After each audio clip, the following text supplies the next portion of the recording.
গভীর জঙ্গলের মাঝখানে ছিল এক সুন্দর মুরগির খামার। সেই খামারের মালিক ছিল এক বুদ্ধিমান কিন্তু দুর্বল শিয়াল। শিকার করার মতো শক্তি তার আগের মতো নেই, তাই বুদ্ধি করে সে একটি মুরগির খামার তৈরি করেছিল। প্রতিদিন মুরগির ডিম খেয়ে তার দিন কেটে যেত। একদিন সকালে শিয়াল জুড়ি হাতে মুরগির ডিম তুলছিল, আর মুরগিগুলো আনন্দে ডাকাডাকি করছিল। বুদ্ধি করে একটা খামার দিয়েছিলাম, তাই আজ সকাল সন্ধ্যায় মুরগির ডিম খেয়ে বেঁচে আছি। যাই, ডিম তোলা তো শেষ, এখন এগুলো গড়ে রেখে আসি। এই বলে ডিমের জুড়ি হাতে শিয়াল নিজের ঘরের দিকে চলে গেল। উফ, খুব হাঁপিয়ে গেছি, এবার একটু জিরিয়ে নিই। একটু বনের দিক থেকে ঘুরে আসি, বনের মধুময় বাতাস খুব ভালো লাগে। এই বলে শিয়াল জঙ্গলের পথ ধরে হাঁটতে শুরু করলো। হাঁটতে হাঁটতে সে হঠাৎ দেখতে পেল এক ছাগল মাঠে ঘাস খাচ্ছে। আরে ছাগল ভাই, কি খবর? তুমি কেমন আছো? আছি বেশ ভালোই। তো শিয়াল ভাই, তুমি কেমন আছো? আছি মোটামুটি। জানোই তো আমার শরীরে আগের মতো শক্তি নেই, তাই সকাল সকাল একটু জঙ্গলে ঘুরতে এলাম, যেন প্রকৃতির মাঝে মনটা তরতাজা থাকে।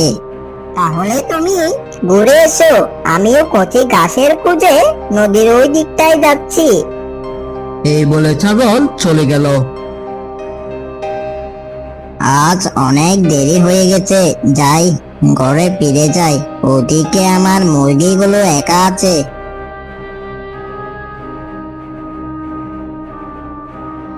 জঙ্গল ঘোরা শেষে শিয়াল নিজের বাড়িতে ফিরে এলো। দুপুর গড়িয়ে সন্ধ্যা হলো, তারপর রাত নামলো। শিয়াল সেখানে খামারের পাশে ঘুমিয়ে পড়লো।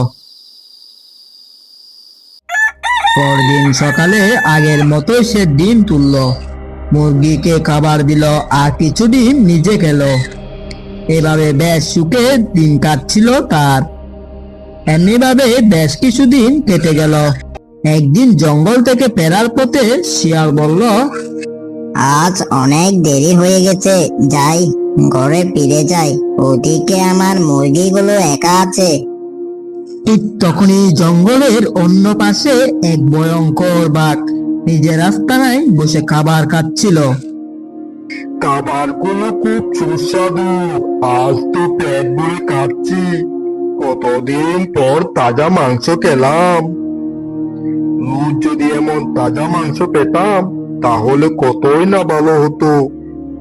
এবার যাই, জঙ্গল থেকে একটু ঘুরে আসি। এই বলে বাঘ জঙ্গলে হাঁটতে শুরু করলো। হাঁটতে হাঁটতে হঠাৎ সে দূরে একটি মুরগির খামার দেখতে পেল। আরে, ওটা কি? দূরে মনে হচ্ছে কোনো মানুষের বাড়ি, কিন্তু এই গভীর জঙ্গলে মানুষ কোথা থেকে আসবে? একটু এগিয়ে গিয়ে দেখি তো।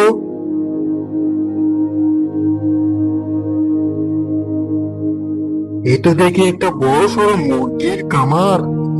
কাঁচার ভেতর এতগুলো মুরগি, কিন্তু এখানে তো কাউকেই দেখছি না। তবে এই মুরগিগুলো কার?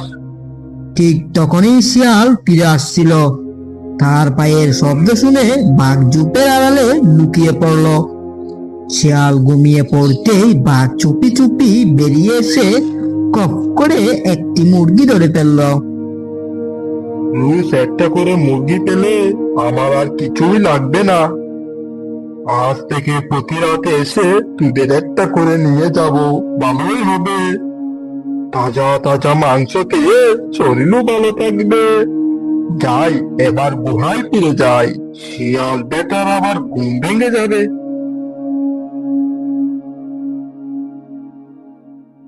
পরদিন সকালে মুরগির ডাক শুনে শিয়ালের ঘুম ভাঙল। প্রতিদিনের মতোই জুড়ি হাতে ডিম তুলতে গিয়ে তার কিছু একটা অস্বাভাবিক লাগলো। না, কেন জানি মনে হচ্ছে একটা মুরগি কম আছে, কিন্তু গেল কোথায়? কেউ কি নিয়ে গেছে? সর্বনাশ! দেখি আজ রাতে পাহারা দিয়ে মুরগি আসলে কোথায় যায়। সন্ধ্যা হয়ে এলো। বাঘ নিজের গুহা থেকে বেরিয়ে আবার শিয়ালের দিকে রওনা দিল। এদিকে শিয়াল খামারের পাশে বসে পাহারা দিচ্ছিল। শিয়াল দেখছি আজ কামার পাহারা দিচ্ছে। আমিও দেখবো বেটা কত রাত জেগে পাহারা দেয়। শিয়াল ঘুমালে আমি মুরগি নিয়ে পালিয়ে যাব। অনেকক্ষণ বসে থাকতে থাকতে শিয়াল একটু ঘুমিয়ে পড়ল। আর সেই সুযোগে বাঘ একটা মুরগি নিয়ে দৌড় দিল। পরের দিন সকালেও আরেকটা মুরগি কম দেখে শিয়াল রেগে গেল।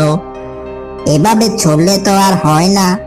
রোজ রোজ একটা করে মুরগি চুরি হয়ে যাচ্ছে, কিছুতেই বুঝতে পারছি না।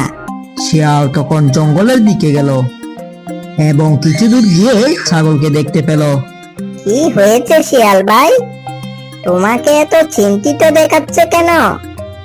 রোজ রোজ একটা করে মুরগি চুরি হয়ে যাচ্ছে, কিছুতেই বুঝতে পারছি না কে চুরি করছে। তুমি যদি প্রতি রাতে আমার খামার পাহারা দাও, তাহলে আমি তোমাকে তার বদলে তাজা তাজা ঘাস দেব।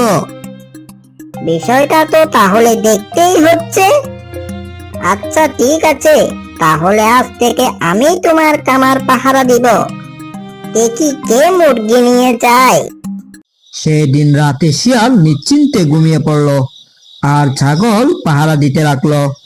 গভীর রাতে বাঘ আবার সেখানে এসে হাজির হলো। কি রে ছাগল, তুই এখানে কেন? ও, তাহলে তুমি সে যে রোজ শিয়ালের মুরগি চুরি করো? শুনো, যদি রোজ তুমি আমাকে একটা করে মুরগি নিয়ে যেতে দাও, তাহলে আমিও তোকে তাজা তাজা ঘাস দেব। কিন্তু শিয়াল যদি জানতে পারে? আরে শিয়াল কিছুই বুঝবে না। তুমি বলে দিবে তুমি কাউকে মুরগি নিতে দেখোনি, তাহলে তুমিও অনেক ঘাস পাবে, আবার সারা রাত জেগেও থাকতে হবে না। আচ্ছা ঠিক আছে।